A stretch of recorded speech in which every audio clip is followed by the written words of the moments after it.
Madison Parker had always been the kind of person who preferred to blend into the background. At 28, she worked as a librarian at the Riverside Public Library in downtown Sacramento, spending her days helping patrons find books and organizing community reading programs. Her life was quiet, predictable, and exactly how she liked it, until the day her world collapsed in the most public way imaginable. It was a Friday evening in October, and Madison was attending the annual Sacramento Young Professionals Mixer at the Hyatt Regency downtown. She normally avoided these networking events, but her friend Ashley from college had insisted she needed to get out more, especially after her recent breakup with her boyfriend of 2 years, Trevor. Madison had spent an hour getting ready, choosing a navy blue dress that made her feel confident without being too flashy. She'd even splurged on professional highlights for her brown hair and bought new heels that made her legs look longer. For once, she felt like she belonged in a room full of ambitious 20 and 30-somethings climbing their respective career ladders. The event was in full swing when Madison spotted Trevor across the crowded ballroom. Her stomach dropped. Ashley had assured her that Trevor wouldn't be there. He worked in tech, not exactly the demographic for this particular mixer. But there he was, looking handsome in his charcoal suit, laughing with a group of people Madison didn't recognize. "Don't look now, but your ex is here," Ashley whispered, appearing at Madison's elbow with 2 glasses of wine. "I saw him," Madison replied, accepting the wine gratefully. "It's fine, Sacramento's not that big. We were bound to run into each other eventually." What Madison didn't expect was for Trevor to approach her directly, and she certainly didn't expect him to be drunk. "Madison," Trevor's voice carried across the conversations around them, drawing unwanted attention. "Look who decided to crawl out of her cave and join the real world." Madison felt heat rise in her cheeks. Several people had turned to watch their interaction, and she could see phone cameras discreetly pointing in their direction. Social media had made everyone a potential broadcaster. "Hello, Trevor," she said quietly, hoping to diffuse whatever scene he was planning to create. "You know, everyone," Trevor announced to the growing circle of onlookers, "this is my ex-girlfriend Madison. Sweet girl, but absolutely no ambition whatsoever. I mean, who dreams of being a librarian in 2024? It's like wanting to be a telegraph. Operator!" Laughter rippled through the crowd, and Madison felt her face burn with embarrassment. She started to turn away, but Trevor grabbed her arm. "Oh, don't be shy now, Maddie. Tell everyone about your big career goals, your passion for, what was it? Organizing book clubs for senior citizens?" More laughter. Someone definitely had their phone out now recording. Madison could see the little red light indicating a live stream. "Trevor, you're drunk. Let's not do this here," Madison said, trying to keep her voice steady. "Drunk? Maybe. But at least I'm not delusional. Do you know why we broke up, everyone? Because Madison here thought I should be satisfied with her little library salary and her complete lack of ambition. She actually got mad when I suggested she might want to do something more substantial with her life." Ashley stepped forward, but Trevor was on a roll now, feeding off the crowd's attention. "I tried to help her, you know. Suggested she go back to school, maybe get an MBA, do something that actually matters. But no, she's perfectly content checking out romance novels and reading to kids. I mean, what kind of adult woman thinks that's a career?" The crowd was eating it up. Madison could hear whispered comments. "Oh my God, is this really happening? Someone's definitely posting this. This is going viral for sure." Madison felt trapped, surrounded by strangers who were treating her humiliation like entertainment. She wanted to defend herself, to explain that she loved her job, that she made a difference in people's lives, that not everyone defined success by salary and status. But the words wouldn't come. The laughter and staring faces had reduced her to a scared, mortified version of herself. "You know what the saddest part is?" Trevor continued, clearly enjoying himself. "She actually thought I was going to propose. Can you imagine? I'm supposed to build a life with someone whose biggest achievement is getting the city to approve funding for a new teen reading corner?" That was the final stab. Madison had confided in Trevor about how proud she was of that project, how hard, She'd worked to present the proposal to the city council. How meaningful it was to create a space where teenagers felt welcome in the library. He'd used her vulnerability against her in the cruelest way possible. Madison finally found her voice, but it came out as barely a whisper. "You're right, Trevor. I'm exactly who you say I am." Then she walked out, moving through the crowd as conversation stopped and phones followed her exit. She could hear Ashley calling her name, but she didn't stop until she reached her car in the parking garage. By the time Madison got home to her small apartment in Midtown Sacramento, the video was already online. Someone had posted it to Instagram with the caption, "When keeping it real goes wrong. Awkward na kais public shamming na yikes." The comments were, "Brutal. Ooh, imagine getting roasted this hard in public. I mean, he's not wrong though. Who wants to be a librarian? This is why you don't date down, ladies. Secondhand embarrassment is real. She should have just stayed home." Madison spent Saturday in bed watching the video rack up thousands of views and shares. Local Sacramento social media accounts had picked it up. Someone had identified her workplace and tagged the library system. Her personal Instagram, which had been private, was flooded with follow requests from strangers wanting to see more of the girl who got destroyed at the networking event. Sunday morning, Madison's phone rang. It was Dr. Patricia Hoffman, the head librarian and Madison's supervisor. "Madison, dear, I've seen the video. Are you all right?" "I'm mortified, Dr. Hoffman. I'm so sorry this reflects badly on the library." "Stop right there. You have nothing to apologize for. That young man's behavior was appalling, and anyone with half a brain can see that. But I am calling because we need to discuss the attention this has brought to our institution." Madison's heart sank. She was going to be fired. Her humiliation would cost her the job she genuinely loved. "However," Dr. Hoffman continued, "I'm calling because the Sacramento Bee wants to do a story about the importance of libraries and librarians in modern communities. They want to interview you about your work here, particularly your teen programming initiatives." Madison was stunned. "What? It seems your ex-boyfriend's little performance has backfired. People are rallying around you, Madison. The library has received dozens of calls and emails supporting you and our programs. The City Council has 3 new proposals for expanded library funding on Monday's agenda. Sometimes, dear, the worst things that happen to us open doors we never knew existed." That afternoon, Madison met with reporter Lisa Rodriguez at a coffee shop in East Sacramento. Lisa was a sharp woman in her 40s who immediately put Madison at ease. "I want you to—" "No," Lisa began. "This isn't a puff piece or a pity story. I'm genuinely interested in the work you do and why it matters.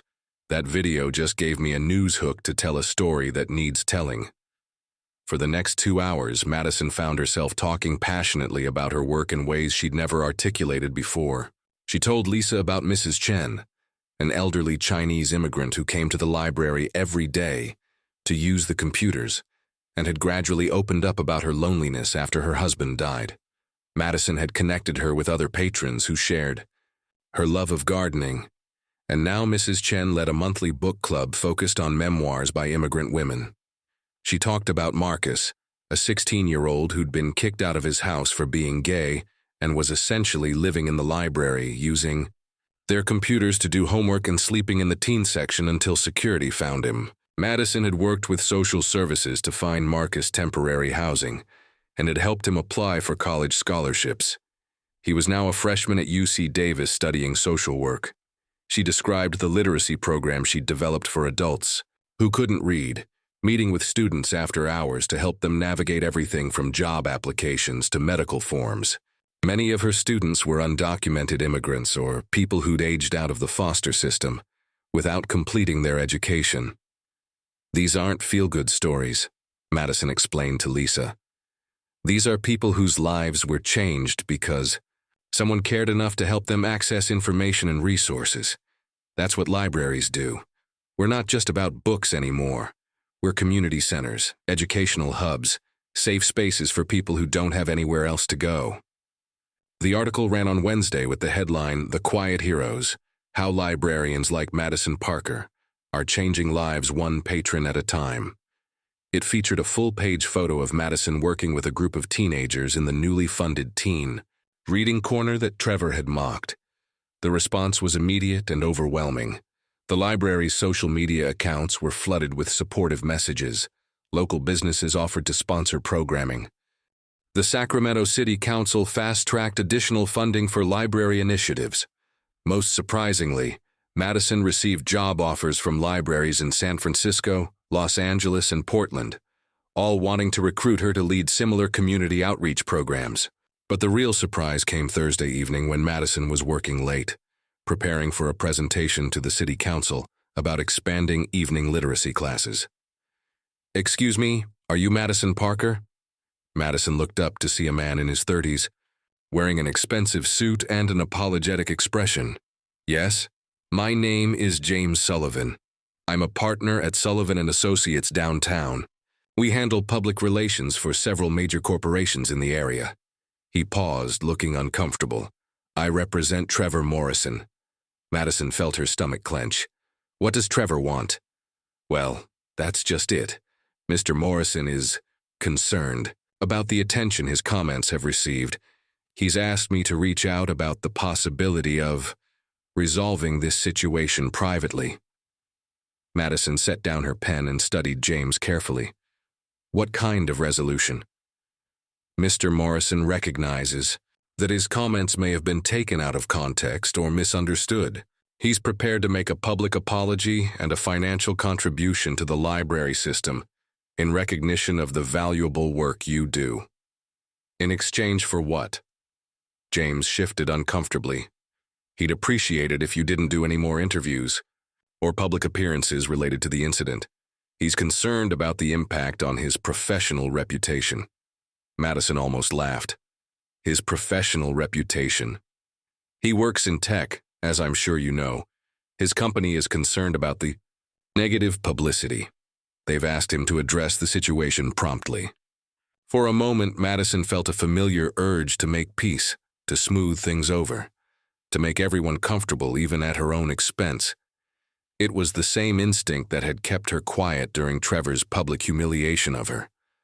But then she thought about Mrs. Chen, about Marcus, about all the people whose stories she'd told to Lisa Rodriguez. She thought about the teenagers who now had a safe space to hang out after school, about the adult literacy students who were finally able to read their children bedtime stories, about the city council members who were suddenly interested in funding programs they'd ignored for years. "Mr. Sullivan," Madison said slowly, "I want you to give Trevor a message from me." "Of course. Tell him that his little performance last Friday was the best thing that ever happened to me. Not because I enjoyed being humiliated, but because it forced me to articulate why my work matters and gave me a platform to advocate for the people I serve." James looked puzzled. "So you're accepting his offer?" "I'm declining it. In fact, I'm doing the opposite." Madison pulled out her phone and opened her calendar. "I have 3 more interviews scheduled this week. One with Channel 10 News, one with Sacramento Magazine, and one with a podcast about women in public service. I'm also speaking at the State Library Association conference next month about community engagement strategies. Ms. Parker, I think you should consider—" "I'm also writing a book," Madison continued, surprising herself as the words came out. She hadn't consciously decided to write a book until that moment, but suddenly it seemed like the most natural thing in the world. About the intersection of social services and public libraries, how librarians are filling gaps in community support, systems that government agencies can't or won't address. James was clearly not prepared for this response. "Ms. Parker, Mr. Morrison is offering substantial compensation. Here's what I want you to tell Trevor," Madison interrupted. "I want you to tell him that he was right about one thing. I am exactly who he said I am.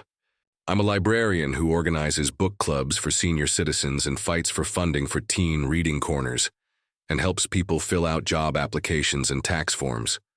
I'm proud of being that person." Madison stood up, gathering her papers. Want you to tell him that his attempt to make me feel small only made me realize how much space I actually take up in this world. How many lives I touch, how much good I do, how necessary my work is. Ms. Parker, and I want you to tell him that the next time he sees someone doing work he doesn't understand or value, he might want to keep his mouth shut, because sometimes the person you're mocking has more power than you realize. James left looking flustered, and Madison returned to her presentation with renewed energy. She wasn't just advocating for library programs anymore. She was advocating for a fundamental shift in how society valued different types of work and contribution. The following Friday, exactly 1 week after Trevor's public humiliation of her, Madison found herself standing at a podium in the Sacramento City Council chambers. The room was packed, not just with the usual suspects who attended city meetings, but with library patrons, community members, and local media. "A week ago," Madison began, "someone tried to shame me for the work I do. They suggested that being a librarian in 2024 was somehow outdated, irrelevant, or unambitious. I want to share with you why they were wrong." For the next 20 minutes, Madison spoke passionately about the role of libraries in modern communities. She presented data about job search assistance, computer literacy training, homework help, and social services coordination. She introduced some of her patrons who were in the audience: Mrs. Chen, Marcus, several adult literacy students, parents whose children attended story time. But the most powerful moment came when she addressed the broader question of value and ambition. "Ambition isn't just about climbing corporate ladders or maximizing personal profit," she said. "Sometimes ambition looks like staying late to help someone fill out a college application. Sometimes it looks like fighting city bureaucracy to secure funding for programs that serve the most vulnerable members of our community. Sometimes it looks like creating spaces where people feel welcomed and valued regardless of their background or circumstances." The council voted unanimously to increase library funding by 30%, with specific allocations for Madison's proposed evening programs and expanded community outreach. As Madison left the meeting, she was approached by a woman about her own age who looked vaguely familiar. "Madison, I'm Jennifer Morrison, Trevor's sister." Madison tensed, unsure what to expect. "I wanted to apologize for my brother's behavior," Jennifer continued. "What he did was inexcusable, and frankly, I'm not surprised it backfired on him so spectacularly." "How is Trevor handling all this?" Madison asked, genuinely curious. Jennifer made a face. "Not well. His company put him on administrative leave, pending a review of his social media presence and public behavior. Apparently, several clients complained after the video went viral. He's been calling me non-stop, claiming you've somehow orchestrated a campaign against him. I haven't done anything to Trevor. I've just been doing my job and talking about why it matters. I know, and honestly, good for you. Trevor has always been entitled and dismissive of other people's choices. Maybe this will teach him that actions have consequences." Jennifer paused, then added, "For what it's worth, I think what you do is amazing. My daughter struggles with reading, and librarians like you have been lifesavers for our family. Trevor's an idiot." 3 months later, Madison was featured on the cover of California Libraries magazine as Librarian of the Year. The article detailed not just her community programming innovations, but her advocacy work that had inspired similar initiatives across the state. Trevor, meanwhile, had been quietly let go from his tech company and was reportedly working as a freelance consultant while dealing with the ongoing professional repercussions of his viral moment. Madison never took pleasure in Trevor's downfall. She'd moved beyond anger into something more like pity, but she couldn't deny the poetic justice of the situation. His attempt to diminish her had only highlighted her value, while his moment of perceived triumph had revealed his character in ways that damaged his reputation far more than her quiet library work ever could have.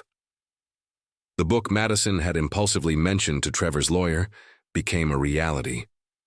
More Than Books: How Libraries Build Communities was published by University of California Press and became required reading in several graduate programs for library science and public administration. A year after the networking event, Madison was offered the position of Director of Community Engagement for the San Francisco Public Library System, a role created specifically to replicate her Sacramento programs on a larger scale. At her going-away party at the Riverside Library, surrounded by patrons whose lives she'd touched and colleagues who'd supported her journey, Madison reflected on how dramatically her life had changed because of one cruel moment. "You know what the funny thing is?" she told Ashley, who'd driven up from Los Angeles for the celebration. "Trevor thought he was exposing my limitations, but he actually revealed my strengths. He thought he was putting me in my place, but he gave me a platform to show what that place actually looked like." Madison's story became a case study in several business school programs about reputation management and the unpredictable nature of viral content. But for Madison herself, the real lesson was simpler. Sometimes the people who try to make you feel small are just revealing their own limitations. She'd learned that dignity wasn't about avoiding conflict or keeping the peace at any cost. Sometimes, dignity meant standing up and saying, "Yes, I am exactly who you think I am, and that person is more valuable than you understand." Trevor had tried to humiliate her by exposing who she really was. His mistake was assuming that person was someone to be ashamed of. Instead, Madison had discovered that who she really was, a dedicated public servant, a community advocate, a person who chose meaning over money and impact over image, was someone worth celebrating. The revenge wasn't calculated or cruel. It was simply the truth. That meaningful work speaks for itself, that character matters more than status, and that sometimes the best way to respond to someone trying to tear you down is to build something so beautiful and significant that their criticism becomes irrelevant. In the end, Trevor's moment of cruelty had become Madison's moment of clarity, and that transformation, from victim to advocate, from background player to leading voice, was a far more devastating response than any calculated revenge could have been.